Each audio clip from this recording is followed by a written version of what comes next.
Bom dia, então. Eu sou Luiz Henrique e eu vou apresentar o trabalho sobre pragas, doenças e daninhas que acometem o tabaco. Tá, começando pelas pragas aqui. A primeira seria a vaquinha, que é a diabrótica speciosa. É uma coleóptera, né, na fase adulta, mas ela acomete a cultura do fumo tanto na fase adulta, que ela vai consumir, vai atacar a parte foliar, né, da planta, e quanto na fase de larva, né, que ela vai acometer as raízes, né, como ela está no solo. Tá, os danos nas folhas podem penalizar o crescimento e desenvolvimento da planta, diminuir a produtividade e ainda afetar a qualidade do produto final. Esse é o principal problema da vaquinha, né? Como ela consome a parte aérea da parte vegetal da planta, é a parte que é o produto final, né? Que é o fumo, né, em si. Então, dependendo da sua infestação na lavoura, ela pode ocasionar muitas perdas, né? A questão de controle. O controle mais eficiente é a aplicação de inseticidas químicos, né? Recomendados para a cultura. É, os que eu achei que são registrados são a deltrametrina e a permetrina, o princípio ativo, né? São os únicos inseticidas com registro para esse alvo na cultura do fumo, né? Os dois são piretroides não seletivos. A melhor hora, a recomendação seria de aplicação desses inseticidas seria após o transplante das mudas, quando essas mudas vão para implantadas na lavoura, é a hora de fazer esse controle, né? A questão de, de possuir algum predador natural dessas vaquinhas também é interessante, né? E a utilização desses inseticidas que eles sejam mais seletivos, né? E acabem não afetando, não matando esses predadores naturais, né? Então aqui tem duas imagens, né? Uma da vaquinha, só para dar uma relembrada como que ela é, e ali o dano que ela causa, né? Ali na imagem é um pé de feijão, né? Mas no fumo a situação é basicamente a mesma, né? Ela ataca a parte aérea da planta e como o fumo, se é em outra cultura, como feijão ou soja, por exemplo, que o produto final é o grão, ela, claro, ela vai ser prejudicial, mas não tanto quanto no fumo, porque o fumo, o produto final é a folha, então se ela atacar a folha, você perdeu o produto, né? E perdeu muito na qualidade do produto também. Então tem que monitorar aí como é que está a infestação para fazer o controle da vaquinha. Tá, o próximo é os pulgões. O pulgão ele afeta de duas maneiras a planta. Ele vai roubar a seiva, né? Ele vai, através da sucção, ele vai roubar a seiva da planta, vai roubar nutrientes dela, vai causar deformação das folhas. E como eu já comentei, a folha é o produto final, então é muito prejudicial, né? Além disso, o pulgão é um dos principais vetores para vírus em plantas. Eu vou falar daqui a pouquinho de alguns vírus, mas ele é um vetor que é muito prejudicial, né? Porque ele, além desse dano mecânico ou químico, digamos assim, ele pode ainda levar um vetor, né? Levar um vírus. A pulverização com inseticidas registrados para a cultura que seja sistêmico e seletivo aos inimigos naturais da praga. Mesma situação da vaquinha, então você tem que procurar um inseticida registrado. Ali tem uma tabelinha de alguns que são registrados para o fumo, né? Que vai controlar o pulgão. Eles costumam ficar na parte abaxial das folhas, então eles ficam na parte de baixo das folhas. E vai depender, essa questão de ser um vetor, ele vai depender de alguns fatores, que vai ser a fonte de inóculo, onde que ele vai pegar esse vírus, digamos assim. O hábito do vetor, se ele tem um hábito de reprodução alta taxa de reprodução, que ele vai disseminar numa área um pouco maior, vai ser mais maléfico para a planta, né? e a condição ambiental, né, que também é importante nessa situação. Em climas mais secos, em dias mais secos, o pulgão tem mais dificuldade de se reproduzir e de viver mesmo. Em áreas um pouco mais úmidas, ele tem uma facilidade um pouco melhor. Daqui tem uma imagem de uma infestação, né, na parte abaxial também, que essa aqui o controle deve ser realizado, né, que ele está com uma alta infestação. Outra praga que acomete a cultura do tabaco são os nematóides, né? Que os nematóides são vermes microscópicos arredondados, dentre os quais vários podem parasitar a cultura do tabaco. Vários podem, mas a principal seria o incógnita, o Meloidogena incógnita, dividido em duas raças, a raça 1 e a raça 3, são os que acometem mais o tabaco, sabe? Mas a- as novas variedades estão vindo resistente a essa espécie. E o problema está aparecendo com outras espécies, que são também meloidógenas, mas o Javanica e o Arrenaria são os que estão causando problema, né? Que seria o controle através de variedade resistente. Os sintomas. Os sintomas acontecem geralmente em reboleira. Então, numa lavoura de tabaco, você vai ter uma área assim que vai estar afetada e essa área vai, se não for feito o controle, né, vai cada vez aumentando mais. A rotação de cultura é uma saída com gramínea, né, que daí o, o nematóide ele não vai conseguir entrar nessa gramínea e você vai cortar o ciclo dele, né. Cuidar também com plantas daninhas, né? Plantas daninhas que podem hospedar esse nematóide, que podem manter ele na lavoura.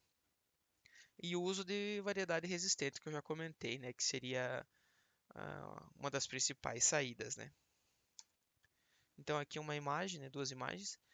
Na da esquerda a gente pode ver ali a questão da infestação por reboleiras, né?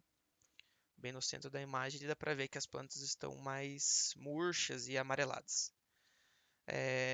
Uma forma de identificar se tem nematóide, além da análise de solo, né, que é possível, é, a planta que está com nematóide, com as galhas ali, que dá para ver na outra imagem, em horários mais quentes, né, do dia, as plantas vão ter uma murcha significativa, né, dependendo da infestação, e nos horários mais amenos ela vai se recuperar. Mas é basicamente isso, né? Tá. Agora eu vou falar um pouco sobre o mosaico do tabaco, né? Que é um vírus, né?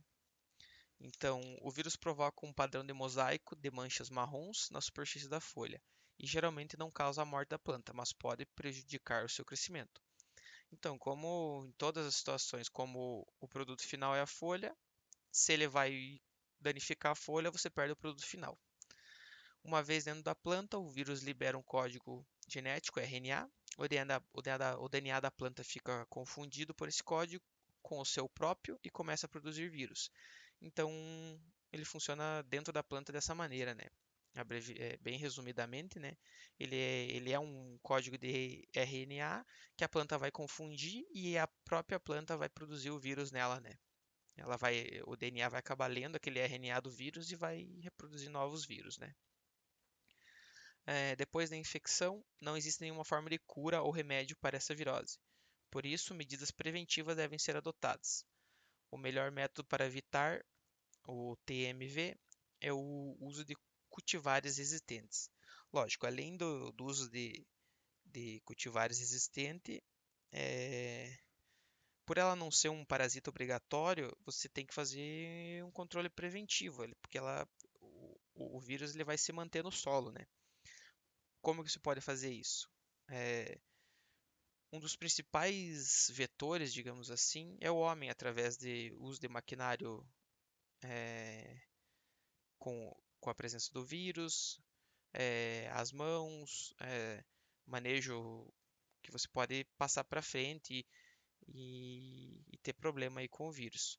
É, uma forma de você, vamos supor, trabalhar em cima do vírus aí para fazer um controle, se você tem uma lavoura que está tendo problema com o vírus, é você fazer o, o controle dessa lavoura e eliminar os restos culturais, né? Além de nunca trabalhar em uma lavoura sadia antes de ter trabalhado numa lavoura que tenha o problema com o vírus, né? Que você vai acabar disseminando esse vírus na próxima lavoura, né? E aqui tem algumas imagens, né, de como que essa da direita dá para ver bem que é uma linha que que só afetou somente a linha, né? Então quer dizer que provavelmente ela foi transmitida pelo homem, né? Porque ela ele realizou o manejo naquela linha e ele acabou tava talvez a mão ou algum equipamento que ele utilizou tava com o vírus, né? E acabou afetando. E ali na da esquerda é o dano que ela causa naquela folha mais baixeira ali, é possível ver ali que até necrosou, né? Então é uma perda muito, muito grande da qualidade, né, do produto. É, agora vamos falar um pouco da murcha bacteriana, que é a Haustonia solanaceum. É, a bactéria que causa a murcha bacteriana provém das raízes infectadas e pode permanecer no solo por vários anos. Então, ela essa bactéria ela entra na planta através de uma, de um dano mecânico nas raízes, podendo ser por algum nematóide, alguma coisa nesse sentido. Então, por isso os nematóides são tão maléficos para a cultura. As folhas afetadas tornam-se verdes claras e amareladas. O uso de variedade resistente, o controle, né, seria através de uso de variedade resistente, eliminação de restos culturais e rotação de culturas. É, há mais algumas outras formas, né? Seria a antecipação do transplante.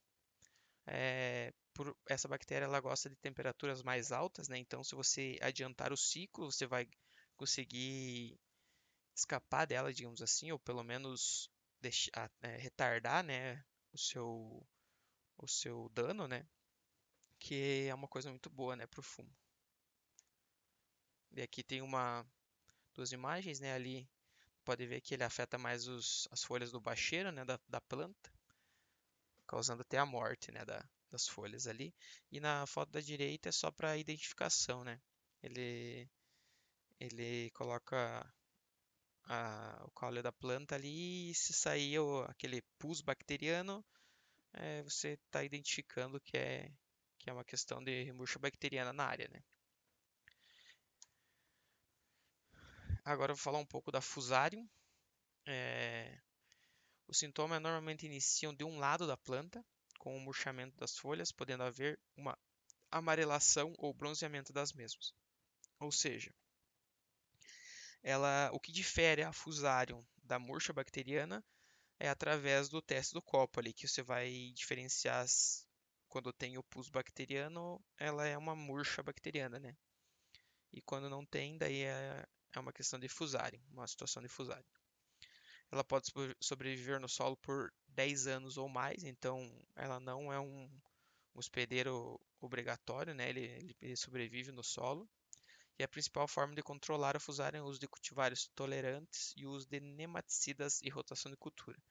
Então, a questão de nematicida seria você controlar o nematóide para ele não ser o vetor da fusarium, né? Para ele não, não danificar a raiz, por causa que o dano mecânico pode gerar a entrada do fusarium na planta, né? E aqui tem duas imagens, né? Ela afeta, na da esquerda dá para ver que ela afetou mais o lado da direita da planta, né? Que tem as folhas estão quase todas mortas ali já. E a questão do caule é da mancha marrom ali, que ela causa uma mancha marrom no caule. A disseminação também da Fusarium, ela pode ser feita por restos culturais, então se há uma infestação em uma lavoura, e é possível fazer o controle através do arranquio, por exemplo, né, e eliminação dessa planta. É uma situação bem boa, mas se a infestação estiver muito alta, aí vai ter que fazer as outras métodos de controle, né? E agora eu vou falar um pouco das daninhas, definir o que que é uma planta daninha, né? Então, na cultura do tabaco, as plantas daninhas, ela não tem assim tão específico quais são as que afetam. Vai depender muito da área, né? Do histórico da área, como que é feito o manejo de solo, como que é feito a questão de cobertura. Mas a competição é a forma mais conhecida de interferência direta das plantas daninhas na cultura agrícola. Os recursos que são passíveis de competição são os nutrientes, minerais essenciais, a luz, a água e o espaço. Então, é isso que ela vai competir com a planta, né? Ela vai competir brigando para quem consegue mais, quem vai se destacar mais ali naquela situação. Na questão do tabaco, o melhor período para controle é o período anterior à interferência, que seria o PAI, né?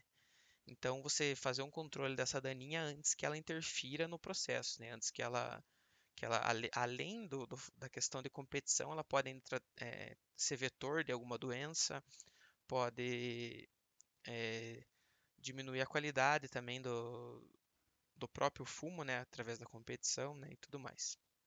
Para a cultura do fumo, a construção do camalhão, prática feita todos os anos pelos agricultores, torna-se principal agente de exposição do solo. Essa é uma questão que é o maior problema do fumo, né? Mesmo você tendo um controle das plantas daninhas, na hora eles têm é feito o camalhão, né? Que seria aquela elevação do canteiro para o plantio do tabaco, né? Então ali você deixa o solo exposto e se tiver alguma semente de daninha, ela vai ter as condições ideais para germinar e se desenvolver, né? Uma situação que é possível ser feito o controle, uma forma que pode ser explorada como alternativa de manejo é a utilização de cultura de cobertura, como aveia e cultivo mínimo, a qual se diferencia dos preparos convencionais pelo incremento da palhada, onde há uma redução da erosão. O que seria você não realizar a formação desses camalhões, lógico, em uma área que seja bem drenada, que você não vai ter problema de alagamento e tal, e você fazer o plantio. A palhada mantida sobre o solo no sistema de semeadura direta da cultura agrícola pode afetar a emergência das plantas daninhas por três processos distintos: o físico, o biológico e o químico, com possíveis interações entre eles. Então, o que seria o que a palhada vai causar nessa situação? Fisicamente, ela vai ser importante para sementes fotoblásticas positivas. Então, são sementes que precisam de uma alta variação de temperatura e de luz para se germinar, para entrar em processo de germinação. Você impedindo isso quer dizer que ela não vai germinar, então você impede fisicamente esse processo de germinação. Além de diminuir, vamos supor, uma planta que tenha uma baixa quantidade de reserva, você consegue inibir que ela germine e seja uma planta daninha através da palhada, porque ela não vai ter força, não vai ter nutrientes o suficiente para germinar e a palhada impede, né? Germinar e se enraizar, digamos assim. E a questão química através da liberação de substâncias aleloquímicas, né? Que interferem na germinação de plantas daninhas. Então, através desses aleloquímicos, você acaba é, diminuindo essa incidência de plantas daninhas. Aí a questão de controle, a partir do momento que você está tendo já o problema na lavoura, seria através de herbicidas, né? Eu achei muito poucos herbicidas registrados para a cultura do fumo, mas existem e o controle deve ser através do controle químico, né? Se você não conseguir fazer esses outros que seriam preventivos, digamos assim, né? E era basicamente isso. Obrigado e atenção de todos e tenham um bom dia.